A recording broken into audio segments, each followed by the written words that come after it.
జై భవానీ జిల్లా సాధన.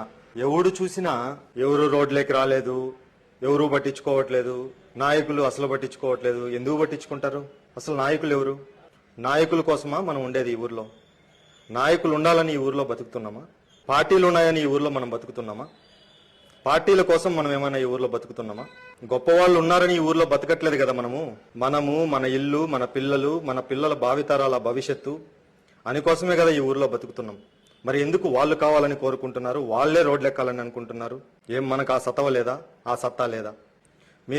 మనం అందరం కలిసి ఒకటి ఆలోచించాలి. నాయకుడు పుట్టినరోజు, నాయకుడు కొడుకుల పుట్టినరోజులు, పార్టీ స్థాపన రోజులకి, పార్టీ మెంబర్షిప్లకి తండోపతండాలుగా జనం తరలించే ఈ సచ్చునా డాషిగాళ్ల గురించి మీరు ఆలోచిస్తున్నారా? ఇలా కావాల్సింది రాజంపేట ప్రజలు, రాజంపేట అభివృద్ధి, రాజంపేట గౌరవము, రాజంపేట ప్రతిష్ట కాదు. ఇలా కావాల్సింది కేవలం వాళ్ళ స్వలాభము, వాళ్ళ పార్టీ నాయకుడు ఆశీర్వాదాలు తప్ప మనం కాదు, మన ప్రాంతం కాదు.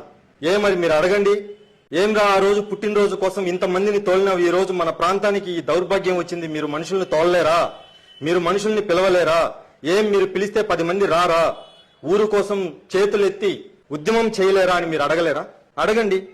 ఇంకోటి కూడా చెప్తున్నాను, ఈ రోజు జేఏసీ ఫామ్ చేసింది. జేఏసీ నేను తప్పు పట్టట్లేదు. జేఏసీ అంటే ఏంటి? మంచి గొప్ప వాళ్ళు ఉన్నారు, కాదనను. ఎక్కడ అడగాలి? మాకు జిల్లా కావాలి, జిల్లా సాధన కావాలి అని గ్రామాల్లోకి వెళ్ళండి, కుల పెద్దల్ని కలవండి, వాళ్ళందరినీ పిలవండి, వ్యాపారస్తుల్ని పిలవండి, కోట్లకు కోట్లు ఈ గవర్నమెంట్ భూముల్ని దోచుకున్న దొంగనా కొడుకుల్ని పిలవండి, వాళ్ళని పిలవండి. ఆర్ఎంబీ బంగ్లా లేకపోయి గేట్లు వేసుకొని జిల్లా కావాలని ఆర్ఎంబీ బంగ్లాని అడిగితే జిల్లా వస్తుందా? లేదంటే ఏదన్నా విగ్రహం దగ్గర పోయి విగ్రహం దగ్గర జిల్లా కావాలి అని వస్తే జిల్లా వస్తుందా?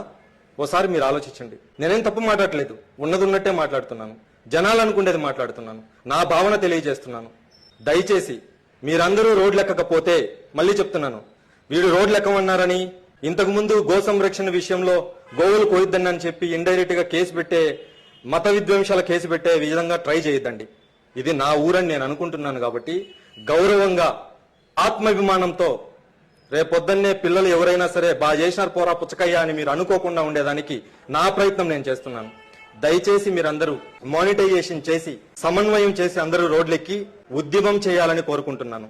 ఇంకో విషయం మీరు గుర్తుపెట్టుకోండి, 4 లక్షల మంది జనం ఒకవైపు ఉంటే ఈ 2 నియోజకవర్గాల జనం 8 లక్షల మంది ఉన్నారు. 8 లక్షల మంది కాంది 4 లక్షల మందికి అవుతుందా? 8 లక్షల మంది ముఖ్యమా? 4 లక్షల మంది ముఖ్యమా? 8 లక్షల మందికి అనుకూలమైంది కావాలా? 4 లక్షల మందికి అనుకూలమైంది కావాలని కూడా మీరు నిలదీయాల్సిన సమయం వచ్చింది.